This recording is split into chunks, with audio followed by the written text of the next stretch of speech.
welcome, first of all, to everyone that's here and eventually those who will be watching this online at a point in the future. And welcome particularly to Stirling Castle, very historic Stirling Castle, on a very important time, the first day of COP26. And I'll come on to a bit more about that in a bit. But my name is Les Sim, and I'm the Executive Director and founder of the International Forum for Understanding, which I founded about a year ago to do various things, which I'll come on to as well. I'd first of all like to welcome our keynote speaker, Christine Pathmore, who's made it all the way from Washington.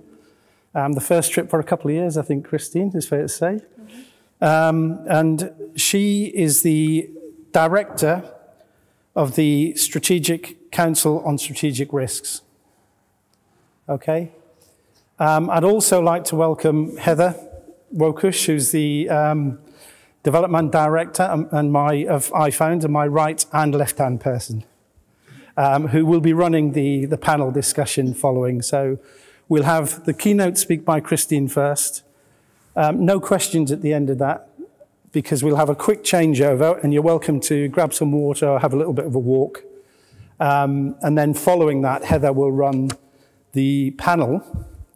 And basically, we have a youth group that is looking at the existential threats related to nuclear warfare and climate change. Christine's talk will be nuclear war and climate change and the urgency for action. And I think we can all feel that at the moment. The Bulletin of Atomic Scientists has been at 1 minute to midnight for some time now. Boris Johnson this morning decided that on the climate factor and during COP, that the climate clock was also at 1 minute to midnight. So there's a synergy there in what we're trying to achieve, which is to join the debate between nuclear and climate or environment. I'd like to point out as well quickly the circumstances we're in at the moment. On the 1st of November, i.e. today, the very day that we're talking here, Russia has broken diplomatic ties with NATO for the first time in a long time. We've obviously got widespread demonstrations at COP itself. And we've also got the fact that Russia and China both chose not to come to either COP or the G20. So all of those are pretty strong messages. Recently, we've had the test of hypersonic weapons, which changes the ballgame when it comes to both nuclear intercontinental ballistic missiles and the way we look at conventional warfare. In addition to that, in the UK ourselves, we've increased our nuclear weapons stockpile by 40% this year, in a very time when we're looking to recover from a pandemic. We feel that we can spend and increase our nuclear arsenal by 40%. I'm not that convinced. That said, what I'd like to say is I founded about a year ago, and the International Forum for Understanding, the emphasis is on the understanding. I wanted people to be able to widen the debate, not just to scientists, diplomats, politicians, academics. I want people of all walks of life, even preschool, pre-university, to be able to talk on a way that, that allows them to, they don't have to know the subject specifically, but they know what they want to talk about and they can communicate at that level. So to do that, I focused on the implementation of the Sustainable Development Goals as well, which is a practical business plan for the world. And it's signed up to by everyone, including North Korea, Iran, and all those that haven't signed the various weapons treaties that we know and love. And I want people really to talk and listen to each other, not past each other, but to talk and listen. And particularly, which is very key on the panel debate, is that intergenerational debate. I served a long time in the military. And no matter what was happening, once you drew a line in the sand and you crossed that line in the sand, you all crossed it together. No matter what your differences, you had to do something So when you moved over that line, and I believe we're on that line with nuclear and climate change, we need to solve this together. So on that note, I'd like to thank you all again, and I'd like to hand over to Christine. Thank you.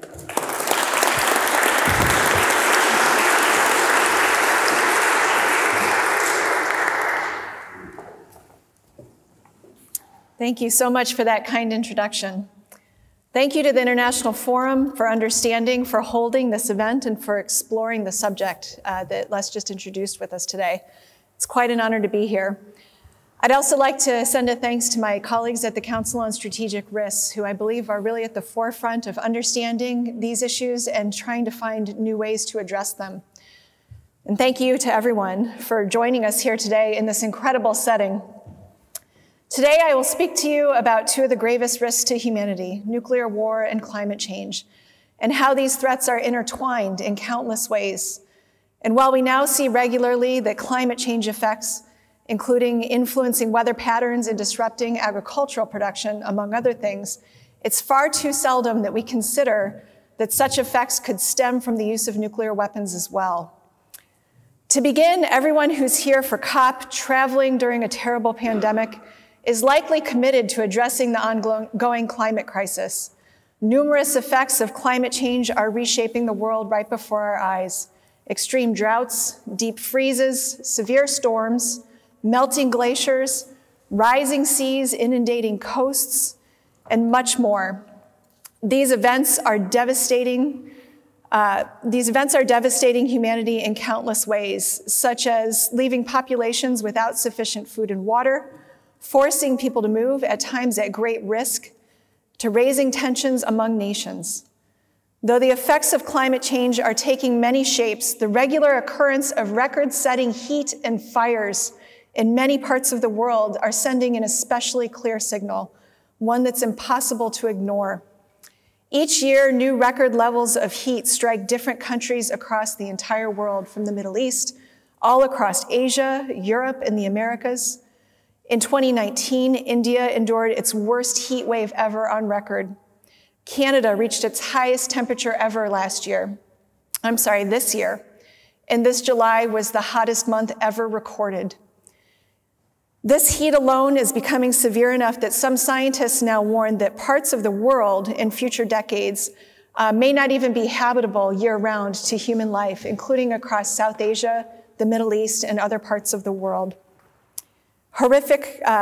These projections mask the fact that the changes that undergird these trends are actually already happening. They're already devastating people all around the world.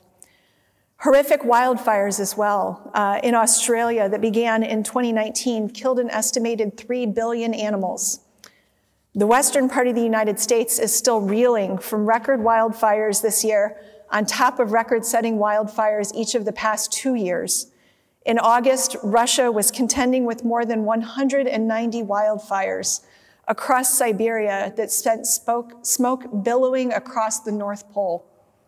Millions of acres of land, homes, and infrastructure are burning right before our eyes. There's urgency in this conference's proceedings at COP this year. It's made even greater by the fact that the world's leaders to date have not yet taken the climate crisis seriously enough, not even close. Yet this echoes a shared challenge across many existential risks that we face as humanity, whether it's climate change, catastrophic biological risks, or nuclear war. That commonality is that we have historically underestimated these threats. So what happens when our policies and our plans for our nations do not fully account for the damage that they may cause to the world? Just as we are witnessing the answers to this question unfolding regarding the climate crisis, there's a similar and in many ways shared history of underestimating the catastrophic effects that could come from nuclear weapons. During World War II, in the surge by the United States to ready nuclear weapons for potential use in war, most estimates of damage focused on the immediate blast effects of the use of these weapons, not secondary or enduring damage that may come later. And our knowledge of those effects was not robust at the time. Those who created nuclear weapons largely seemed to believe that everyone within the area hit by them would die from the nuclear blast itself, that everything would be obliterated quickly. That, we would later learn, is not necessarily the case. The first evidence came from the US atomic bombings of Hiroshima and Nagasaki. The full human toll will never be truly known. Estimates range between 110 and 210,000 people killed just in the immediate attack and aftermath. Yet those who lost their lives from the attacks were just one aspect of the damage. The degree to which the use of the atomic bombs in conflict caused serious, lasting, devastating injuries was underestimated. For those who were not immediately lost, thousands suffered ghastly burns, loss of skin, and shrapnel embedded in their bodies that caused years and sometimes lifetimes of suffering. In addition to this extreme suffering beyond injuries and illnesses, in years and in some cases lifetimes, this caused economic hardship, social stigma, and psychological damage. These events also began to show the extreme health effects that could come from surviving such significant radiation exposure. This was another way in which the risks of using nuclear weapons was severely underestimated for years. In fact, even with the evidence gained from these first detonations of nuclear weapons in war and earlier tests, their actual effects continued to not be fully understood for decades, fueled by the censoring and classification of evidence being collected in Hiroshima and Nagasaki. Just as we are seeing with regard to climate change risks today, heat and fire are also central to this history. One landmark analysis of the effects of nuclear weapons use is a 2003 book called Whole World on Fire by Lynn Eden. It describes how, much like the world is experiencing and seeing daily with the climate crisis, for decades, defense planners underestimated the effects of nuclear weapons. In particular, they calculated damages from the original nuclear blasts, but left out the firestorms that would result from those blasts and other short-term and long-term consequences. Underestimating the damage of nuclear weapons contributed to the United States and the Soviet Union producing astronomical numbers of them, tens of thousands, in part driven by the belief that they needed tens of thousands of nuclear weapons in order to effectively deter one another from war or to effectively wipe out the other nation. Along with these growing nuclear arsenals came increasing nuclear tests. Soviet and US citizens, along with those of other nations, were subject to radiation effects from the detonation sites. Some of the earliest US nuclear tests were carried out in the Marshall Islands, others in the desert of the US Southwest. Almost 1/4 of all nuclear tests in history were conducted at just one site in what is now Kazakhstan from 1949 to 1989. The citizens of nearby villages that were exposed now tell the story of the radiation damage caused, including significant genetic effects that crossed generations. On these terrible legacies of nuclear weapons tests was built significant knowledge of their effects. Before the international community united to ban them, mostly ending the practice, hopefully in an enduring fashion, this included more than 2,000 nuclear tests. Though results were classified in the earliest decades, extensive data from these tests revealed that the use of nuclear weapons could cause major disruptions in temperature patterns, sunlight, and precipitation. Into the 1970s and 80s, it became clearer that such nuclear weapons effects could cause more geographically dispersed and longer enduring effects than ever before believed. With such data, the world was able to create mathematical and computer models of ever-increasing sophistication. Importantly, the results of the modeling potential effects of nuclear war started becoming public in the last decades of the 20th century. Citizens from around the world began to learn more about how the use of nuclear weapons could cause dramatic changes in weather patterns and how this could drive severe changes in the availability of food and water, and how it would affect people's health and their ability to live and care for their families. One such initiative labeled the potential damages of nuclear war as a nuclear winter that would befall the planet in some scenarios. As a side effect, the world began to learn more about climate change as well. These decades of work to understand nuclear weapons effects contributed to broader understanding of atmospheric physics and other areas of science and modeling.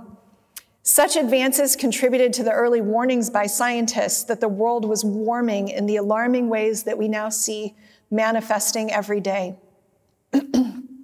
This open public knowledge empowered civil society and normal citizens to better understand the risks of nuclear weapons. Heads of state and other national leaders spoke of nuclear winter and nuclear and environmental linkages. It also empowered countries to bring this lens to grander discussions of peace and security, even nations that did not themselves possess nuclear weapons. There's no real agreement regarding the exact role of all of this work in driving more responsible pathways regarding nuclear weapons during those decades. Yet deepening classified knowledge of more extensive effects of nuclear weapons, use from more advanced models, and the public emergence of discourse on this topic coincided with increasing movement toward arms control, mutual restraints, and countries possessing the world's most of the world's nuclear weapons, the United States and Soviet Union, decreasing their arsenals substantially. Unfortunately, this momentum has not been sustained.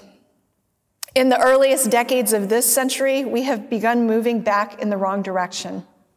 During this time, the risk of nuclear war has been rising again. Most nuclear-armed nations are trying to expand the types of nuclear capabilities they possess, adding even more scenarios for how these weapons might be used in conflict. Unfortunately, several nations, including my own, are reigniting interest in types of nuclear weapons that are envisioned to be more usable in conflict. These include increasing focus on the horrifically mislabeled so-called low-yield nuclear weapon options. That low yield is not low at all, of course. It is the size of the weapons used in Hiroshima and Nagasaki. Even more dangerous than the mere presence of such weapons is the mindset that in the heat of a conflict, it may be feasible to use just one nuclear weapon without it being reciprocated. This is a fallacy, and we should not accept it being an assumption steering policy. While this wasn't the case early in the Cold War, this time underestimating the effects of using such weapons is not an excuse. We have to assume that the use of even one nuclear weapon would be followed by another and potentially lead to a broader nuclear exchange and the catastrophic damage that would follow. And today we know in great detail what that damage would look like.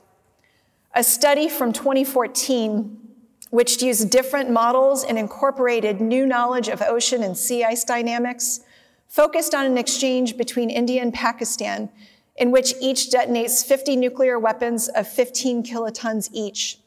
These would be around the same size, again, as the nuclear weapons used in Hiroshima and Nagasaki. The scenario of conflict envisioned in this study was unfortunately highly feasible to anyone who is a scholar of conflict. The study found the effects of such a nuclear exchange on temperatures and precipitation could extend globally. And though they would vary in severity and longevity by continent, the corresponding reductions in growing seasons for food could strain world food supplies well beyond South Asia for years.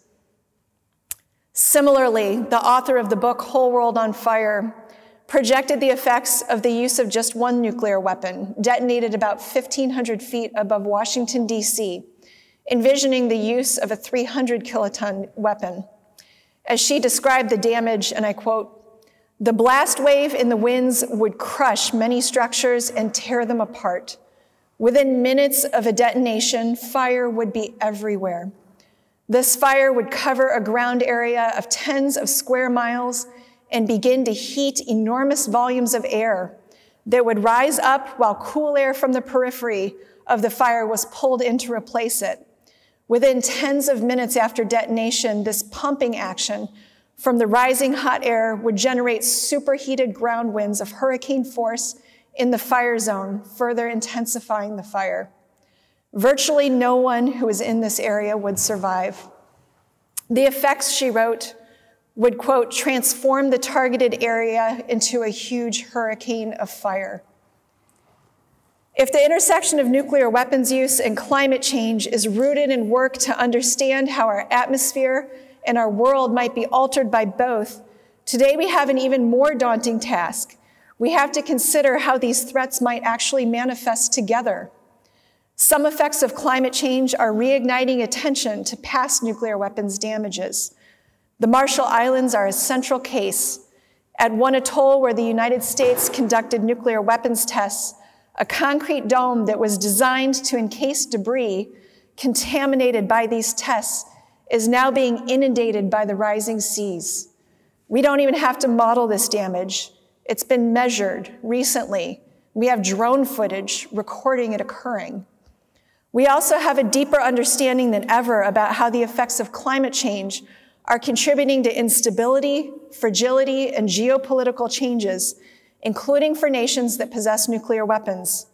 Extreme heat, extensive droughts, terrible disasters, and rising seas are creating wave after wave of challenge to societies around the world. This influences where people can viably live, thus affecting the social, economic, and political domains of nations, and thereby influencing relations among nations as well. Let's consider again the example of a conflict in South Asia. All countries in this region are heavily affected by climate change already, and the projections indicate even more dramatic challenges in the future if they are not prevented effectively. For India and Pakistan, there is already major concern regarding the future of their fresh water supplies, most of which originate in China. All three of these nations have nuclear weapons, and all three are working to expand those arsenals to incorporate new capabilities. In some cases, those capabilities are viewed by myself and many other experts as more likely to be used in conflict than other types of nuclear weapons. Such circumstances may just as likely stem from misunderstanding as much as planning. For example, if one side in a conflict misreads the actions of others as escalatory. One way this could happen is by a nation using nuclear signaling, which is common, such as moving nuclear-armed assets in alarming ways. Such miscalculations may lead to the use of a nuclear weapon in conflict, which is then reciprocated, triggering further escalation.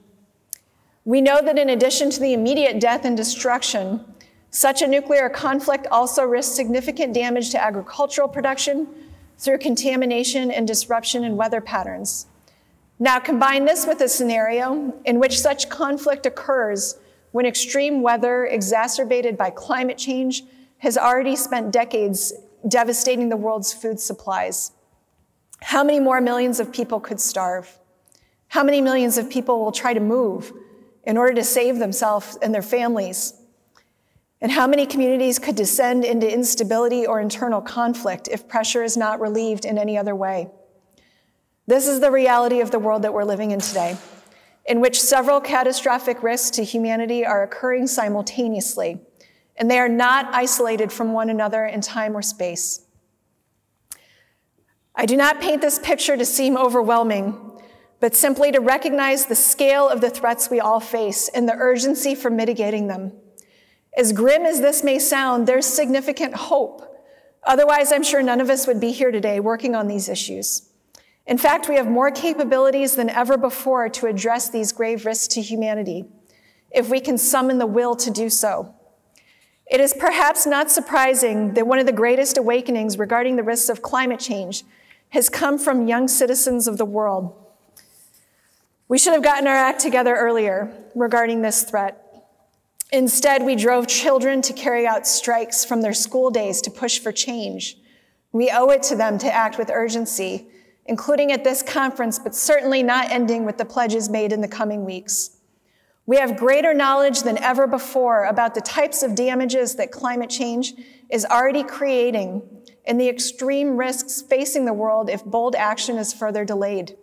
That unprecedented foresight means that we have a responsibility to prepare accordingly and to prevent the worst outcomes where we can.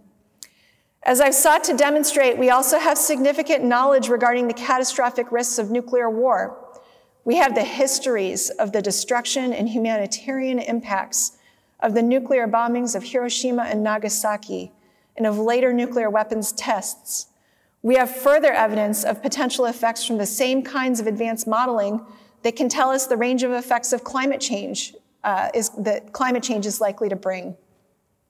Yet, unlike for climate change, the risks of nuclear war are no longer discussed in public dialogue as commonly. It's time to change that, and to do so before such effects are unfolding before us in the same manner. Put simply, underestimating the risks we face is no longer an excuse.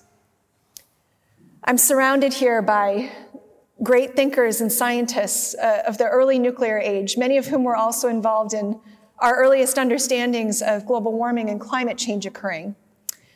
Another Nobel Prize winner, Paul Crutzen, co-authored one of the earliest public articles on nuclear weapons effects on the climate. It was called The Atmosphere After a Nuclear War, Twilight at Noon. He is also credited with popularizing the terminology that we now live in an era called the Anthropocene. This epoch is loosely defined as uniquely characterized by human activity being the dominant force in shaping the planet. The Anthropocene term is now commonly evoked in climate change discourse as a reminder that we are the main drivers, and it's up to us to pursue solutions. As concurrence surrounding this concept has spread globally, one key debate has been what date or phenomenon should mark the beginning of this epoch. In 2015, a 25-member international working group presented a singular event as the start of the Anthropocene era, the first test of a nuclear weapon. I urge the leaders of our nations to commit to serious progress in addressing the climate crisis in the days ahead. We must then also act with urgency, expanding those efforts to rally similar momentum to reduce the risks of nuclear war. And I hope that the world's leaders can find motivation in the historical and present ways that these catastrophic risks are linked. Thank you.